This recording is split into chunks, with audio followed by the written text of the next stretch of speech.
Hello, from this video onwards, we will start a new playlist on linear algebra.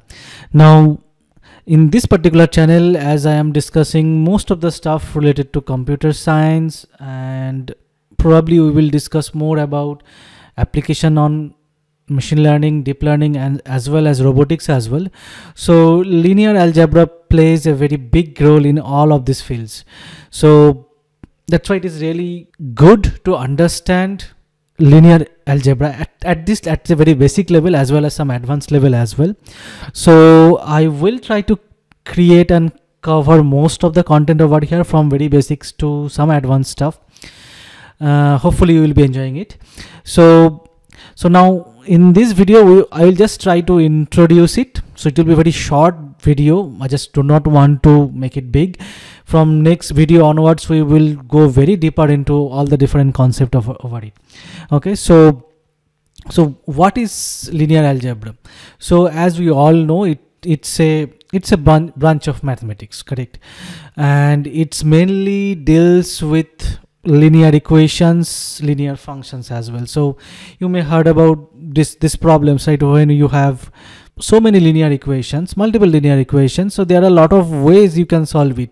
Either you can do it in normal way, where we try to solve, like let's say we have 4 equations and 4 unknowns, how you solve it. But it becomes more cumbersome when we have, let's say, thousands of equations over there, right? Because if you want to model or approximate a real world scenario, you could have thousands of parameters over there, right, to handle it, specifically if you are dealing with machine learning or deep learning problems. So in that case it becomes very tedious to work with our normal approach, where we basically solve those variables, right? So in this kind of cases, linear algebra actually helps us a lot over here. So we will see like how these things are handled in linear algebra and how it helps us over there as well. Okay, so I'll just not go deeper into that, but we'll just touch base, like what is there very in a very concise manner. And as I was just giving you this particular example of like thousands of equations, so that is nothing but in linear algebra we will be dealing with like the number of dimensions over here, right? So we can think of linear algebra as like the extension of algebra into a arbitrary number of dimensions. We will go deeper into these concepts as well. And linear algebra mainly works with, so if you, the basic thing you have to know if you want to study linear algebra are the vectors and matrices as well, mainly the vectors as well.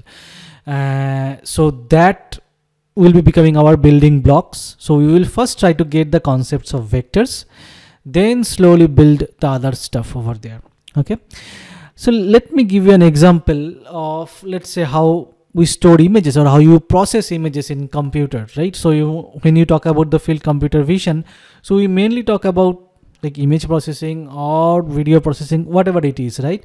So a normal image, something like this one, which has a width and height, it also has a very useful, or basically the important feature is called its pixel, right?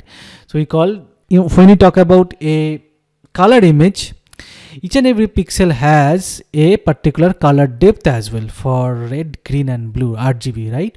So this image, we can think of it something like a layers of 3 things, correct? Where the first layer could be red, second layer could be G, and third layer could be B as well, right? RGB. So this example actually I have taken from one of my another video in my second channel. Probably let me show you that one. So if you go to the linear algebra playlist in my channel, so there I have added that video as well. So this one I have covered in my Splunk and machine learning channel, in the deep learning playlist called the discussion on tensors and their types. So over there I would suggest you go through this particular video just to get an idea about the vectors, the matrices and higher dimensional tensors as well, just to get a flavor of how these things are looked into from the computer science, or basically the machine learning or deep learning perspective, because vector can have a multiple perspective as well. So if you are talk about vectors in physics, it has a particular magnitude and direction, right? But in mathematics, it has been seen as a different way at all. So we will try to see it as well, like the views different, like how it is seen as a in machine learning or deep learning problems, or how in mathematics we have seen it, or how in physics we have seen it as well. Okay, so mathematics could be like more generalized concept as well over there. So there, in that particular video, in one of the slides, I have discussed about this one, like how you store images in computer, right? So over there, if you see, like a particular image can be think of like 3 layers of R, G and B, and when you talk about multiple images, we have multiple, like this one, multiple 3 layers object over here, right? So this information we can store in a 4D tensor. Probably if you see that particular video, you will get an idea. So that 4D tensor basically looks like a block, kind of this one over here. For a single image we can think of it as a single block. Multiple images we can think of as multiple blocks over there. Probably each layer of information we can think of it as a separate matrices, and then layers of matrices over there. That's why this can be represented as a tensors over there. Okay, so if you are not understanding that one, that is also fine. Like we will discuss this stuff in detail as well, but just to get a fair idea about how things are, or how we can see that as well, probably you can look into that particular video.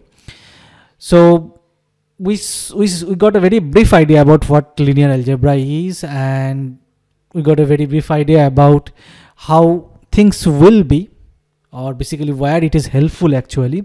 So there are a lot of fields where linear algebra is very much helpful over there, like in the fields of robotics, it is very much essential over there, or engineering, or as I said, machine learning or deep learning, or you can use it in a weather prediction as well, and obviously the functional analysis, right?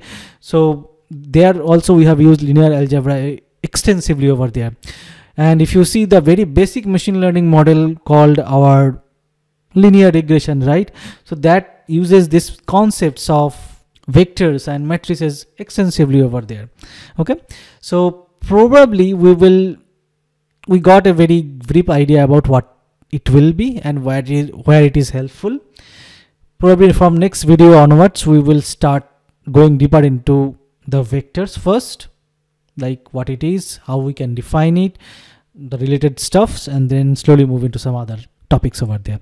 So hopefully this video was helpful. See you in the next video.